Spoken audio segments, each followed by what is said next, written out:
Pero bueno, para hablar de esto y para hablar de todo lo que tiene que ver con ciberseguridad, nos acompaña en la próxima entrevista Karen Collante, con más de una década de experiencia en empresas de medios de pago, tecnología y entidades gubernamentales.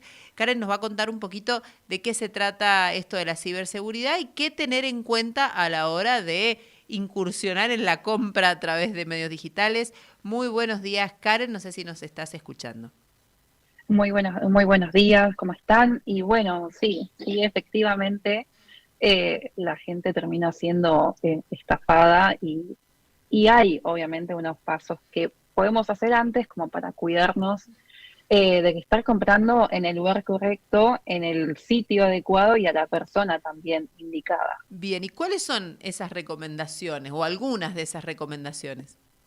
Bien, lo primero principal, más que nada en estas olas de ofertas, por ejemplo, como el hot sale, el Black Friday y demás, es tener como prevista cuál es la compra que uno quiere hacer y hacer las investigaciones previas.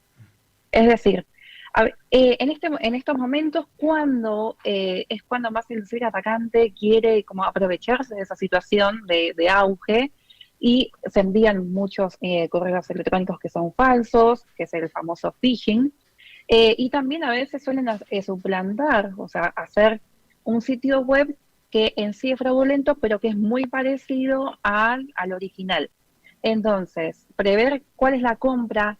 En el caso que no conozcamos al vendedor, bueno, también tratar de averiguar a dónde estoy comprando, quién es la persona que está detrás.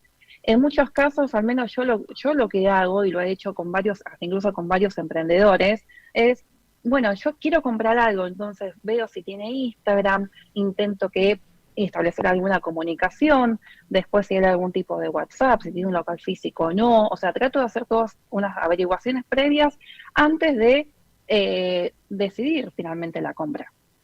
Bien, todos estos pasos son importantes, ¿no? Pero ya sabemos que, por ejemplo, en el caso de los correos electrónicos ya emulan de una manera impresionante al correo de la firma, ¿no? De la firma en la que están estos estafadores tratando de representar. Y cuando uno hace clic va a una página, como bien lo decías Karen, muy similar, pero tienen que haber algunos detalles que a lo mejor para el usuario que no es tan experto como uno que se fija, por ejemplo, si tiene certificado de seguridad la página, si el correo o la URL realmente corresponde a una URL que al menos se parezca a, no sé, a una gran marca, porque muchas veces le ponen, vamos a decir, una marca que comúnmente ha pasado, Musimundo punto y un montón de cuestiones que siguen detrás.com. Eso ahí ya me tendría que estar dando una cierta certeza de que no es la página oficial de la marca a la que yo quiero comprar o de la empresa que yo quiero comprarle. Exactamente, bueno, como bien mencionás, por ejemplo, en este caso, Musimundo a veces le pueden poner una dos i que a veces es imperceptible al Claro. ojo. Claro. Y entonces parece, cuando lo ves en una primera visual, parece como que es una sola i y en realidad son dos. Entonces, hay indicaciones, por ejemplo, lo más fácil es ver la URL, que es la parte que está arriba, y ver cómo se integra cómo está escrita esa URL. En Ujú. algunos casos es muy evidente y en otros no tanto, pero si no, para evitar eso, si hay algún tipo de oferta, lo que se puede hacer es decir, uy, bueno, yo recibí el correo para verificar si es verdad, directamente uno mismo ir a buscar el sitio web oficial, Claro. más Claro. allá de hacer, más allá de hacer clic. Es simplemente es en el momento de decisión cuando vemos la oferta, porque probablemente es una oferta que sea que esté bien, bueno, vamos directamente, abrimos nuestro navegador y buscamos el sitio web oficial y ahí buscamos la oferta que nos tiene que haber llegado por correo. Que si no está esa oferta, entonces quiere decir que también el correo que recibimos es un intento de estafa o de fraude. Claro, y esto pasa siempre, digamos, esto lo estamos viendo por el lado del usuario con la empresa, pero también por otro lado, las empresas tienen algunos presuntos clientes que no son tampoco así. Digamos, hay una cuestión ahí en el medio entre uno que miente por qué empresa y el otro que son presuntos clientes que no lo son y estafan a las empresas. Exactamente, de eso también hay. Bueno, de más está decir de que generalmente las empresas por detrás también tienen un respaldo de áreas de prevención de fraude que velan constantemente para evitar que estas situaciones sucedan. Pero sí, las estafas a veces terminan siendo de ambos lados. ¿Cuáles son las estafas más comunes que detectan ustedes que se dan en esta maratón de compras, como el Hot Sale, el Cyber Monday? Las estafas más comunes generalmente o son promociones que llegan por SMS o por Ujú. WhatsApp de números generalmente que son desconocidos y no verificados. También esa es otra, que Bien. es la nueva modalidad. Ujú. Pero si no, se recurre a la vieja modalidad, que es el phishing, que es el correo electrónico. Sí. Son los dos medios por los cuales se atacan más a las personas. Bien, recién contabas más o menos cómo evitar, digamos, caer en este tipo de trampas virtuales. Pero bueno, si tuve mala suerte, caí, ¿cómo hago reclamo por esto? ¿Tengo posibilidad de recuperar algo del dinero? ¿Cómo se puede hacer? ¿O no? Eh, en algunos casos sí, en otros lamentablemente no.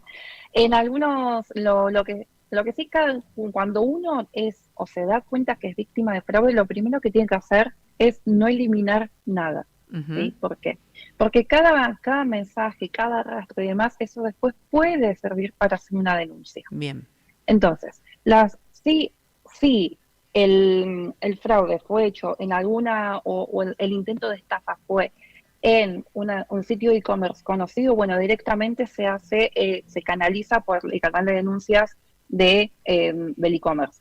Pero si no, también en algunos casos donde no hay un sitio de e-commerce en el medio o una página web, lo que podemos hacer es directamente presentar la denuncia en el Ministerio Público Fiscal. Bien. Eh, ¿Por qué? Y hay sectores dentro del Ministerio Público que ya directamente ven todo lo que es las denuncias por fraude electrónico. Bien. Porque es un ciberdelito, entonces toman las denuncias y para que sea válida la denuncia hay que presentar la evidencia. Por eso se pide que por favor no se elimine ningún tipo de mensaje ni nada, porque eso puede servir para hacer el rastreo hacia atrás y ver efectivamente de dónde nació el fraude. Bien. En algunos casos vos me preguntabas si es posible recuperar el monto invertido, en algunos casos si está hecho en algún sitio web que pueda tener algún tipo de reintegro, sí. En otros casos, lamentablemente, no. O sea, si generalmente es un, un fraude generado por un link o una transacción de par a par, o sea, entre personas por WhatsApp, ahí ya es bastante difícil. Difícil. Y sí, Hasta ahora, o siempre hablamos de los clientes o supuestos clientes estafados. Te pregunto si han detectado ustedes al revés, empresas o pymes o emprendedores que han sido estafados por presuntos clientes. ¿Se, eh, se da ese caso, sí, digamos? se da ese caso que sucede mucho con los pagos por transferencia. Bien. ¿Por qué? Porque abunda el envío. ¿Qué es lo que sucede? Uno dice, bueno, alguien me está comprando. Bueno, entonces hasta no recibir el comprobante de transferencia, no te voy a hacer el envío del producto. Bien. Bueno, entonces a veces el envío que hacen del comprobante es un comprobante falso. Ya. Por eso, o sea, el consejo para el emprendedor es hasta no ver el dinero acreditado en su cuenta, directamente no hacer el envío de producto. Por más que del otro lado estén insistiendo constantemente que ya el envío fue hecho, que dicen que llamaron al banco, que va a estar en 24 horas, en 48, pero que necesitan el producto. Eh, Ahí en ese caso es hasta que no se vea el dinero en cuenta, directamente no recomendar entregar el servicio o el producto. Pasando ya a un tema que tiene que ver en cuanto a las empresas, la inversión en ciberseguridad obviamente se ve muy bien reflejado en las grandes empresas, pero ¿cómo es Sí. el tema en las pymes, ¿no? Que muchas veces por ahí el tema de la inversión, el tema económico infiere en todo, digo, ¿no? Recién hablábamos de en otra entrevista las imposibilidades que hay de algunas pymes de llegar al mercado electrónico, pero también cuando llegan tienen que tener en cuenta estos temas tan puntuales como el de la ciberseguridad. ¿Cómo, en tu experiencia, cómo detectás, digamos, que las pymes se comportan en este ámbito? Bien, en este caso, bueno, toda aquella pyme o que quiera ofrecer algún tipo de servicio con medios de pago, bueno, ahí existen regulaciones hoy en día que van a hacer que necesariamente tengan una inversión en ciberseguridad. Ujú. Así que en ese sentido, por ejemplo, la fintech, no tanto hablando de los bancos, o sea, Sí, la banca tradicional, sino cuando hablamos de la fintech, que quizás son empresas emergentes de hace 2 o 3 años, que en realidad para tener operación necesitan algunas medidas de ciberseguridad. ¿Por qué? Porque hay también todo un marco regulatorio por detrás que requiere que se le dé confianza y seguridad al usuario. El tema es qué pasa con todas aquellas pymes que no son fintech y que sí, evidentemente, hay un problema presupuestario. O sea, tenemos justamente un contexto económico que es bastante común, que es bastante complejo hoy en día, y eso, la inversión en ciberseguridad generalmente es una inversión grande. Entonces, hay un gran desafío hoy en día para las pymes de poder tener medidas de ciberseguridad sin la necesidad de hacer toda la inversión, porque claramente es un costo muy grande. ujú, Generalmente eso, ahí es donde entramos nosotros los especialistas en el tema para poder ayudarlos, primero, a hacer las inversiones correctas, ¿sí? Es decir, sí. que si hay un dinero disponible, bueno, lo poco mucho que haya, que sea algo que agregue valor para la empresa, y también en establecer los controles en los procesos, porque a veces quizás no es que se necesita una inversión económica en alguna herramienta, sino mejorar los procesos y mejorar la operatoria de la empresa en sí.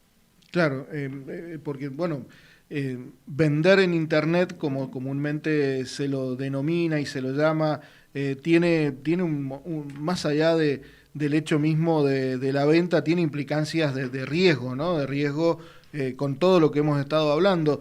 Y por otro lado, vos también te especializás, digamos, en la ciberseguridad, en las partes gubernamentales.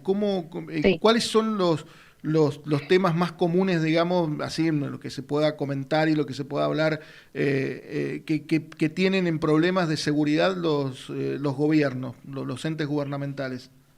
Generalmente son organismos que son bastante grandes Ujú. y con una mentalidad quizás un poco más tradicional, ¿sí? Ahí a veces la incorporación de la tecnología a veces quizás no es el problema, el tema económico, pero sí la adopción desde el lado de la cultura del organismo.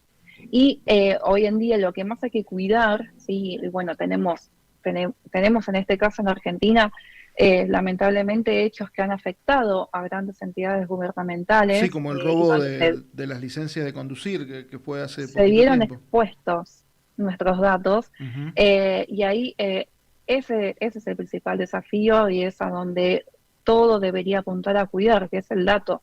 dato del ciudadano, el dato del cliente, o sea, nuestros datos. Hoy en día no hay nada más valioso que el dato. Bien. ¿Y Argentina cómo está en este punto particular? Porque, Al- bueno, vimos esto, no es muy común que tengamos noticias de esto, digo, lo que pasó con las licencias de conducir, que las vendían por $3.000 mm, y robaron un accesible en montón. Telegram. Y accesible Accesible en en Telegram. Telegram, exacto. Y digo, a la eh, Argentina, ¿cómo se está comportando hoy por hoy los entes gubernamentales con el cuidado de la información nuestra? ¿Estamos a la deriva o bueno, por ahí? Hoy en día, si hay algo bueno que está sucediendo es que tiene que pasar las cosas a veces, o sea, las cosas malas para que se comiencen a hacer las cosas bien, ¿no? Ujú. Lamentablemente, a veces uno termina aprendiendo más por la negativa, o sea, Claro. porque me afectó algo y bueno, entonces no puedo no mirar esto y algo tengo que hacer. En este sentido la Argentina y sí tiene que mejorar, tiene que hacer inversiones, tiene que hacer este cambio de cultura y este clic, y aún hay que seguir trabajando, ¿sí? O sea, Ujú. si bien hay cosas que sucedieron y que hay de lo que tengo de conocimiento, obviamente mucho no puedo hablar, pero sí hay cosas que van a comenzar a mejorar, pero todavía nos falta un largo camino. Bien. Bueno, Karen, muy interesante, muy interesante la verdad. conversación, porque todo lo que tiene que ver con la seguridad nuestra en las compras que hagamos por internet, en lo que el gobierno tiene que proteger, como emprendedores. claro, en las ventas, que también los emprendedores bajándolo ya a un nivel más, más básico, digamos, ¿no? Se ven con problemas, por ejemplo, con las estafas virtuales a través de WhatsApp o de Telegram, que también son muy comunes y que tal vez sean mucho más de lo que nosotros conocemos, ¿no? De lo que sabemos. Y bueno, me quedé pensando en un ejemplo ahora de algo que se está haciendo a nivel nacional, o que se intenta que sea para todo el país, es aquí en Buenos Aires ya, por ejemplo, las tarjetas ya nadie las puede manipular. Antes era muy común porque el mozo recibía la tarjeta, el DNI, y se lo llevaba a la caja. Bueno, Sí, eso hoy en día ya es algo que no puede pasar. ¿Por qué? Porque el plástico, si se despega a la persona, ya eso en sí es un riesgo. Hoy en día Claro. nada te asegura de que el cajero en algún momento o alguna persona esté sacando fotos a las tarjetas y a los DNI, que eso después se arme una propia base para hacer algún tipo de fraude. Y son medidas que están bien siendo impulsadas por algunos diputados, y la verdad que me parece que es un salto bastante bueno, porque es algo que termina cuidando a nosotros, a los consumidores, a la gente. La bueno, verdad que sí. es todo eso también hay que tenerlo muy en cuenta, ¿no? Igual que cuando llamas a un call center y pasas todos tus datos, cómo también Tal cual. corroborar eso. Eh, Muchas empresas de telefonía, de internet y demás, el pago por tarjeta te lo piden por teléfono y te piden todos los datos, así que bueno, también ahí hay un riesgo de tener en cuenta porque, bueno, son datos sensibles, digamos, que uno está entregando, así que ahí, bueno, no sé cómo actúan. Y te iba a hacer una última pregunta, si ustedes tienen algo de información acerca de, por ejemplo, muchas veces se habla de la venta de datos desde las entidades financieras. Sí. En eso, ¿cómo se está trabajando? ¿Cómo ven el panorama? Porque hay muchas personas que a veces dicen, bueno, mis datos solamente los tiene el banco y resulta que desde el mismo banco me empiezan a hacer descuento de cosas que yo nunca pedí. Ya el banco dice, sí, lo pidieron por internet. Y a veces no ha sido así. ¿Ustedes tienen referencia a eso y cómo se está manejando? Sí, eso generalmente se maneja todo bueno, en el canal de denuncias Ujú. de cada entidad, y ahí lo que se hace es hacer la investigación y el análisis, Bien. ¿sí? En- Hay áreas generalmente bueno, de prevención de fraude y demás, y hay todo un protocolo también como para evitar esas cosas que sucedan. Recién mencionamos, por ejemplo, lo de esta venta de datos. Bueno, hay mecanismos que se implementan para rastrear si hay algún tipo de fuga de información. Ese es Ujú. uno de los riesgos principales que tienen no solamente los bancos y entidades financieras, sino que también cualquier tipo de organización. Bien. Eh, pero generalmente los bancos y las entidades financieras son los que más trabajan en hacer ese rastreo. Ujú. Bien, bueno, bueno, la tendríamos todo el día a Karen, sí. pobre, del otro lado, respondiéndonos preguntas, inquietudes que nos van llegando, pero bueno, seguramente te volveremos a convocar en otra oportunidad para que nos vuelvas a acompañar y nos comentes acerca de todo esto que es muy interesante y muy necesario tenerlo presente en nuestra vida diaria, como consumidores y como emprendedores y empresarios también. Exactamente, bueno, muchas gracias y desde ya, bueno, cuando quieran podemos volver a conversar. Muchas gracias, Karen. Bueno, Hasta luego. gracias Karen, hasta luego. Karen, que es especialista en estos temas, la pueden encontrar a través de las redes sociales, de LinkedIn fundamentalmente, allí tal como figuraba en el graph en vía YouTube, y si no, como, para los que nos están escuchando, como Karen con K, Collante, con doble L. Allí la pueden encontrar de esa manera en las redes sociales para que puedan contactarla si quieren hacer alguna consulta o algo, particularmente aquellas empresas o emprendedores que necesiten y que requieran tal vez de estos temas que recomendamos que lo tengan así. Ya Que hemos lo tengan hablado, que presente. lo tengan presente. Ya hemos hablado en 2 oportunidades con especialistas muy importantes de ciberseguridad. Lo hicimos primero